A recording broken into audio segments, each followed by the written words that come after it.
Hello there, and welcome to Weird Music on the Glumburger channel.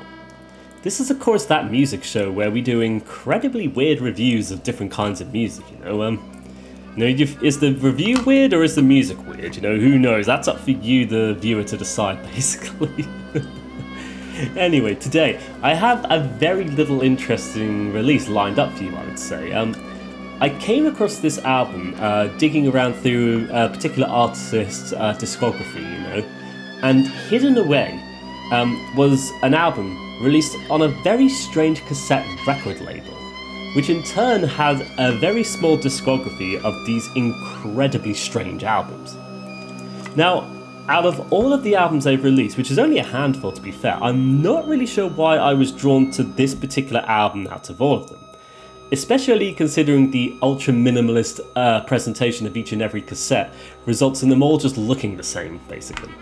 Which is on purpose, of course, but regardless, I'm glad I came across this particular one, as it's without a doubt an incredibly strange release, and it's one that's just, to me, is brimming with this untethered creativity that refuses to conform to conventional concepts. I'm excited to talk about this one, as it's become this very unusual little album that I'm just obsessed with. So, without further ado, I present 3 pieces by Steffey, Stanley, Tinker and Watkins.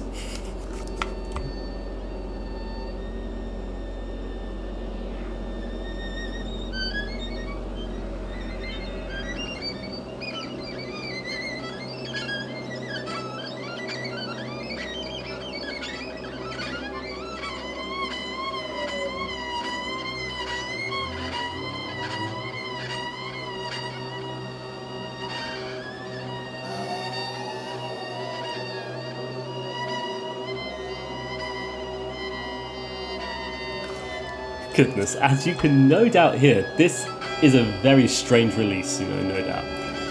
I would say that this is a compilation of sorts, comprising some live recordings and then what I think is a compositional track right in the middle, but of course more on that later, yep.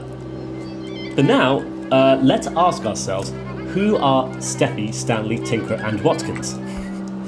Well, this is, I guess you could call them a quartet. The 4 of them only perform on the first track, just to let you know. But they're let's call them 4 experimental musicians then, who all contributed to the strange sounds on this live album in some way or another. So to start us off, we have Daniel Steffey, a composer, percussionist and multimedia artist based in New York. And Steffey has been involved in a number of different projects and has released a fair number of records on the record label Noise from the Underground, which is perhaps a label worth diving into at some point. Alongside Steffey though, we have one Christina Stanley, an experimental violinist and composer from California, USA, who's been involved in a number of different groups, as well as having released some very peculiar yet very interesting and engrossing albums under her own name. And then next on the list we have one Benjamin Tinker, another experimental musician hailing from San Francisco, USA, who's been involved in a small number of releases under his own name and under the moniker of That Hideous Strength, as well as playing in a number of different collaborative groups. And then lastly, of course, we have one Zachary Watkins, an improviser, composer, educator and engineer living in Oakland, California, who's been involved in a bunch of different kinds of projects, both solo and collaborative. And so, the 4 of them have all joined together to create this. So let's ask ourselves, what is 3 pieces then? Well, 3 pieces is a limited edition compilation cassette of sorts, comprising 3 different tracks. You get live improvisation at Mills College and Pleasure on the A side, and then live improvisation with radio feedback at KFJC on the B side. And so the 3 different recordings feature the various different artists. The first one features all 4. The second one features just Christina Stanley, and the last one features just Daniel Steffey and Benjamin Tinker, it seems. So it's hence why I call it a compilation album of sorts. But across these 3 recordings, though, you get these incredibly strange and unusual soundscapes, though, that incorporate the various stylistic sound palettes of each of the respective artists who's involved in that recording, and it all results in these very abstract, freeform, mostly minimalist listening experiences, essentially. And in particular, the live performances are so strange in terms of how they sound, as well as, sort of trying to picture the original context for them, the actual live performance of them, if that makes sense.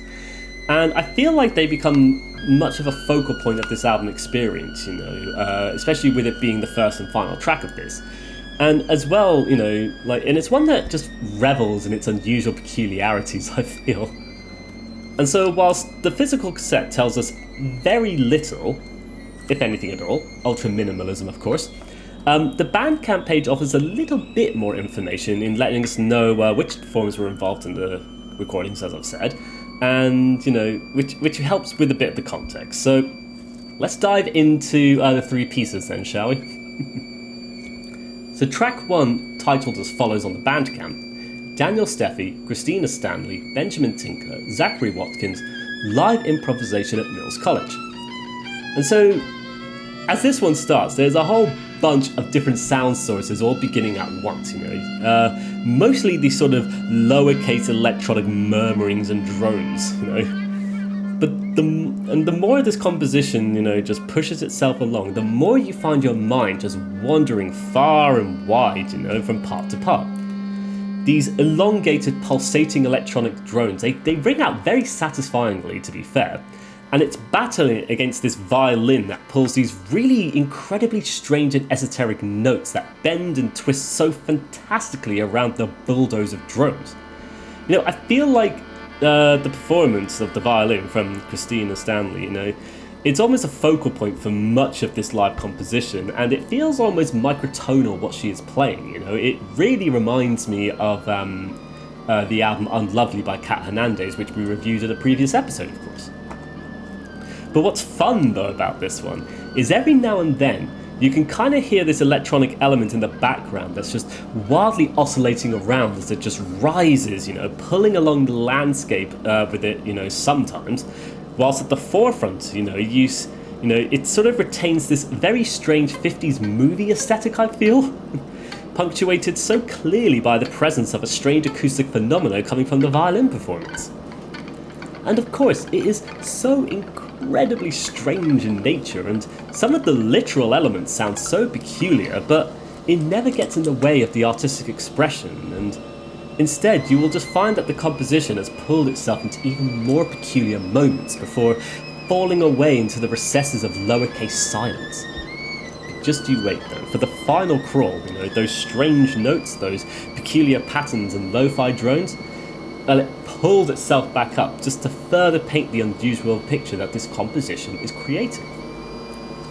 And what I find so weird about it, though, is this incredibly peculiar lo-fi, noisy and random, sounds, in terms of its improvisation. It's very much like that. But there's something really quaint and lovely about the fact that it's resulted in something that sounds literally like this, if that makes sense. There's this charm to the strange, peculiar qualities that make it this really unusual yet very enjoyable listening experience. And when hearing this, it sounds like this weird smorgasbord of lowercase fuzzy ambient room tones, generated by the electronics, accompanied by, almost microtonal violin playing, that seems to weirdly blend together in this oddly harmonious yet absurdly confusing fashion. It's genuinely such a peculiar live performance that's very difficult to attach a semblance of understanding to any of it. Except perhaps the violin, arguably, which at the very least, sounds like a violin, let's say. But it's one that's playing these really abstract and strange notes. And the rest of them, though, just push out these very peculiar lo-fi murmurings and mumblings from the electronics that create these very odd little drones, It's such a confusing performance. But that's perhaps the delight of it, though, the incredibly peculiar and strange nature of it all. It's a wonderful way to open up this little minimalist cassette release, instantly introducing us to this incredibly strange, unusual musical world. And so, we move on to track 2, which on the bandcamp is titled Christina Stanley Pleasure. So this is the only solo performance we have on the cassette, it seems. And so from my research, as I've mentioned briefly, Christina Stanley is an experimental violinist and vocalist, I would assume. It's kind of hard to know for sure, but there's something cool about that. But anyway, from what I imagine, this is, a solo performance from Stanley, and thus, especially after hearing the first track, you would assume that maybe this would just be a violin performance, I definitely thought so when I first came across this album, reading the track listing. I was like, oh, okay, so second one's, Christina Stanley. She performed the violin on the first track. Must be solo violin, right? However, Pleasure shows Stanley offering us this really strange abstract musical interlude between the two larger tracks of the album that does feature the violin, of course. But there is so much more here, Throughout the recording, Stanley sings and or performs, I would say, these incredibly strange vocals that seem to be caught in some kind of electronic effect, pitching it to a slightly slower speed that gives us this really strange droning effect before changing it into something much more melodic at times. And all the while, you have these strange lo-fi rumblings throughout the track, almost turning into this strange arrhythmic beat at times, And of course, strange rumbling, undulating drones from the violin just stretching on a single note, or, other moments of playing these very odd notes placed, over there or over there for some reason, right? And before you know it, as confusing and weird as it's getting, suddenly, the voices start singing something tangible, something where the words feel comprehensible, only for them to turn certain words into these incredibly long, stretched out droning performance where the word itself almost loses meaning entirely amongst the onslaught and ringing of the drones. And it becomes so intangible, for the most part, so strange and unusual that I'd say this is really difficult to put into words, There's this really incredible controlled chaos to the performance this track is offering. And it just follows these really unusual melodies for mere moments before devolving into these strange, what I feel is that strange abject horror at times, It's a truly phenomenal little performance on this strange cassette, and it's so weird though, as a solo performance, I would say. It just doesn't follow any rules or conventions of anything. It just is pure abstract expressionism, just doing what you can because you can, and I think it's brilliant. However, there is one more track on this album. We flip the cassette over and we get the third and final track, which on the bandcamp is titled Daniel Steffey, Benjamin Tinker, Live Improvisation with Radio Feedback at KFJC Radio. And so, this is another live performance, and this is an incredibly strange one at that, that just oscillates so wildly with these consistent lowercase drones that just push this composition along. And so much of the drone itself feels empty, airy, and just lo-fi as it just fills up with this oddly comfortable static effect in your headphones, essentially. Offset, though, by the incessant ringing of drones and peculiar beats, oscillating wildly again, And at times, you just find yourself in the middle of something incredibly. It feels like you just find yourself in the middle of some incredibly long, pipe as the wind howls through it, only for the unusual rumble of lo-fi noise to suddenly take you out at the moment. Briefly though. And at times, the incessant ringing really places you out of time itself, I feel, making you wonder the very context for this live performance, perhaps, which seems to just indulge in, the feedback, exploring the effect it would have within the confines of this lo-fi drone. And it makes the whole thing sound so incredibly strange and unusual, and perhaps more of a sandstorm at times, It's just blinding you from the very details emerging ever so slowly from the distance. And it then just becomes so odd yet pleasant in how it just indulges in these low rumbles and wild oscillations of feedback. For now, of course. It's so strange, but I like this one because it reminds me a lot of Yoshi Wada's Earth Horns for Electronic Drone, which is, another album we have discussed on the channel, of course. Only this one seems to, just wildly explore experimental notions within a variety of notes, perhaps more akin to like the sort of abstract nature of something you'd see on the likes of folk records, I would say. And especially, in those chaotic moments, I would say. It's such a peculiar experience. But as mentioned, there's something delightful in these free-formed improvised expressions, and it results in these really strange sounding musical experiences that really end up challenging our own perception of what it is we're hearing exactly. And I find it very interesting as well, much like the first track, where by just letting the musicians freely improvise with their lowercase drones and oscillating layers, it creates this constantly moving composition that is very delightfully strange, and as a result of that, enjoyable to listen to for the most part.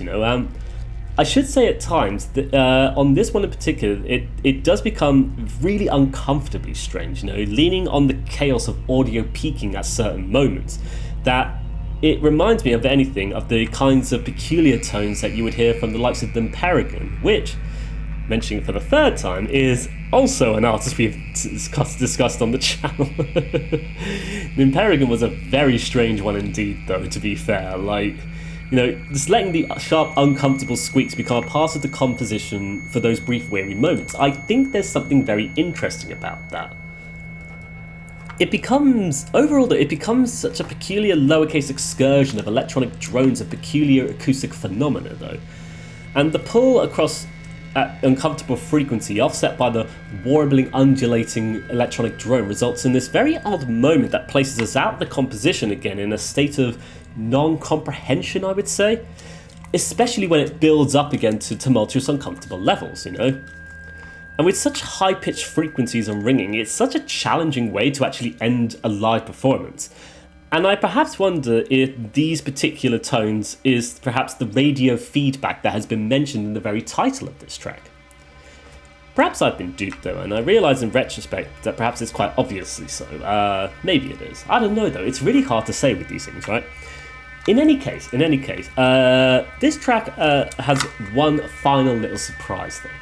And that's the very ending of this composition, which just ends the entire proceedings with a single lo-fi thud.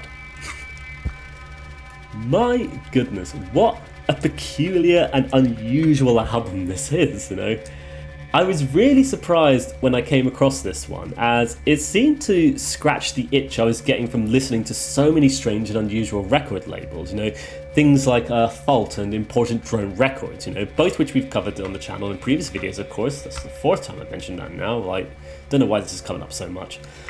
But these incredibly strange record labels, they really allow artists to just indulge in such peculiar sentiments of what arguably borders on anti-music at times, while still, comfortably falling into, the enjoyable aesthetics of lowercase drones from time to time. And it's peculiar though, because all the three tracks, all different performances of course, but as a whole being presented on this very cassette tape, it all culminates into something oddly enjoyable, as the improvisations and or compositions just explore experimental notions to their heart's content. What a wonderfully strange release indeed. And so, before we close off, there's a couple of things I would like to mention though. Firstly, let's discuss this physical release then, shall we? Much like the Bandcamp page, there is no information to go on though. This is another case of ultra-minimalism, the bare basics of clarity being hidden and obscured amongst the negative space of the covers. However, this does come with a tiny little note here, which you can't read there, but it's essentially what it says on the Bandcamp page, And so, essentially, what we've got is exactly what we need to know, if that makes sense, The name of the album, 3 pieces, the surnames of the performers, and on the back, the track listing for side A and side B, which we've already discussed. I'm actually also curious, just to quickly go into it, I'm curious about the typeface as well, of this particular album, because it reminds me of the minimal style that was used on the strange covers for Important Drone Records, Perhaps that's a coincidence, but who knows. all in all, though, I enjoy the minimalist presentation, though. I find it helps to give the recordings themselves, in all of their facets, the chance to express themselves exactly for what they are and what they sound like, as the album's cover doesn't give us any indication of what is lurking beneath this thing. It becomes another minimalist mystery, of course, where the only way to find out is to press play and unearth the strange performances for yourself. Of course, having the physical, having the bandcamp page does tell us a bit more about the performance involved in each track, but it still doesn't indicate the exact nature of what it is exactly you will hear on these recordings. And that's what I find delightful about albums like this, just discovering things on happenstance. Two more points I'd like to mention before we close off. I did want to talk about my discovery of this particular album, though, and this label, in fact.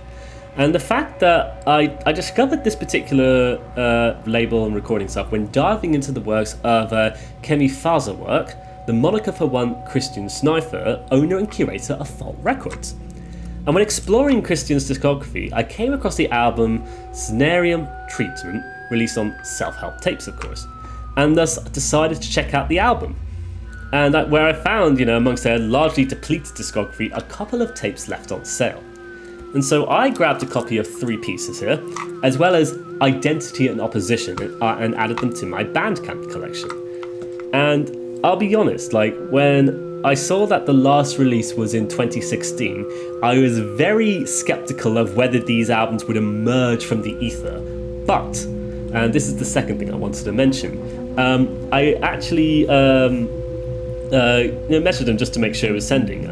They actually, and the record label Self-Help Tapes ended up sending me an additional 4 cassettes from the record label. So I now have a whole bunch of stuff to discover and listen to from this record label. And they didn't, there was no indication that was going to happen. They just did it of their own volition. And I think that's a truly lovely thing to have done. So I'm very grateful to Self-Help Tapes for that. As well, though, I'm very grateful to to have discovered this record label through the works of Christians. So thank you as well for that, because I'm delighted at discovering Self-Help Tapes and their weird stuff, basically. And this one really, really interests me. And so, I think we're coming to the end of our end of our episode of Weird Music. Of course, this is, without a doubt, an incredibly strange and unusual little release that feels so buried and hidden within the recesses of the internet itself, almost lost to time itself. And yet, these are performances and recordings that have been, committed to literal cassette tape now. And thus, there's kind of this strange wistfulness to the whole thing itself, if that makes sense, I really appreciate the abstract experimentalism of all the compositions, especially the improvisations, which have become very unusual and peculiar in places, and they just simply, they explore whatever they want to, regardless of, anything, I feel. And it really interests me that these, were literal, especially the first and last track, literal live performances that sounded literally like this, and I think that's really cool. I think there's something amazing about that, and thanks to Self-Help Tapes, we have an artifact of it now. It exists, in this cassette form and on the Bandcamp page for people to listen to if they so wish. And so I would like to thank you for watching this very unusual episode of Weird Music. I wish you all the best, take care, and bye-bye for now. Bye-bye.